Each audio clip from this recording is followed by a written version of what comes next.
warahmatullahi wabarakatuh.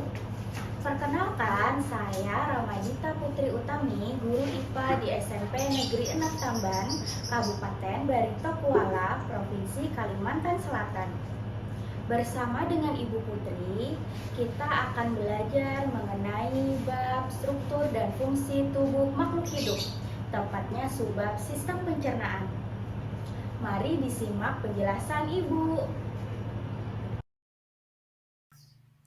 Sebelum kita memulai pembelajaran, mari kita ketahui dulu tujuan dari pembelajarannya. Yang pertama, mengidentifikasi organ pencernaan seperti mulut, esofagus, lambung, usus halus, usus besar, pankreas, dan hati. Yang kedua, membedakan proses pencernaan mekanis dan pencernaan kimiawi.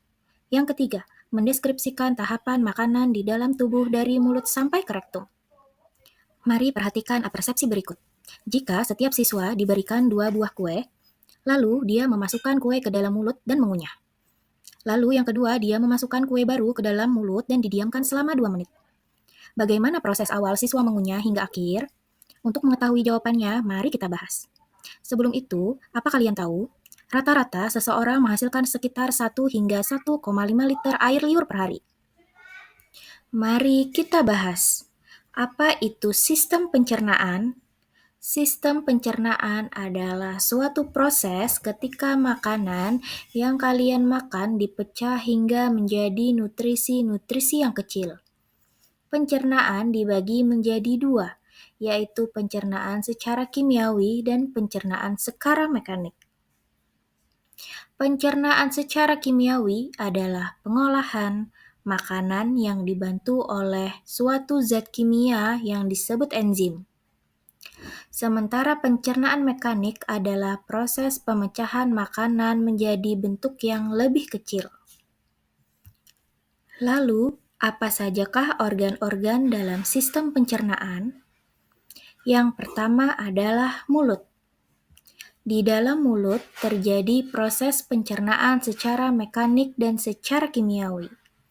Gigi dan lidah berperan dalam proses pencernaan secara mekanik. Gigi berfungsi untuk memotong, mengoyak, dan mengunyah makanan menjadi bagian-bagian kecil, sementara lidah berfungsi untuk mendorong makanan. Lalu, organ yang kedua adalah esofagus.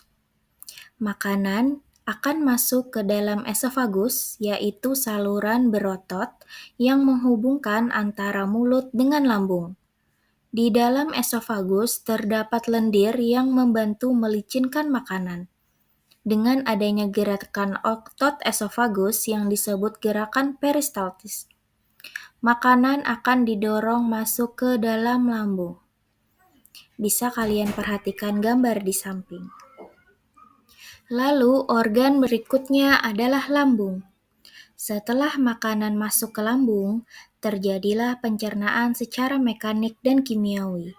Pencernaan secara mekanik dilakukan oleh otot halus yang melapisi dinding lambung.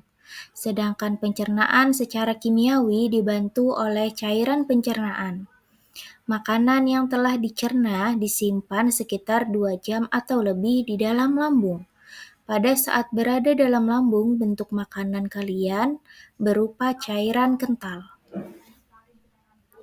Berikutnya, pankreas. Pankreas terletak di antara lambung dan bagian awal usus halus. Pankreas menghasilkan enzim-enzim pencernaan yang mencerna karbohidrat, protein, dan lemak. Organ berikutnya adalah hati. Hati membuat empedu yang berfungsi untuk memecah lemak yang kita makan menjadi butiran-butiran kecil.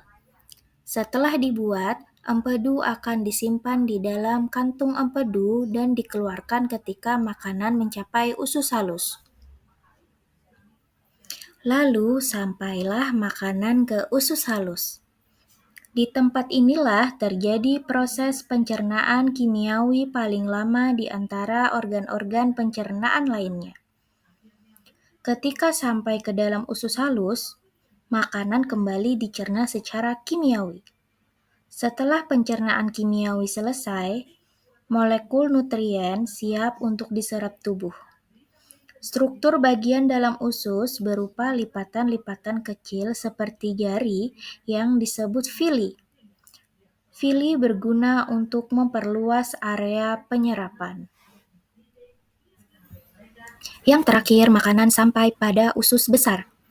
Di dalam usus besar terjadi proses penyerapan air, sementara sisa-sisa makanan siap untuk dikeluarkan. Panjang usus besar sekitar 1,5 meter. Usus besar mengandung bakteri baik yang membantu pembentukan vitamin K. Akhir dari usus besar adalah rektum, yaitu tempat sisa-sisa makanan ditekan menjadi bentuk padat. Sisa makanan ini kemudian dikeluarkan dari tubuh melalui anus, yang biasa kita sebut sebagai feses. Jadi itulah tahapan sistem pencernaan di dalam tubuh manusia.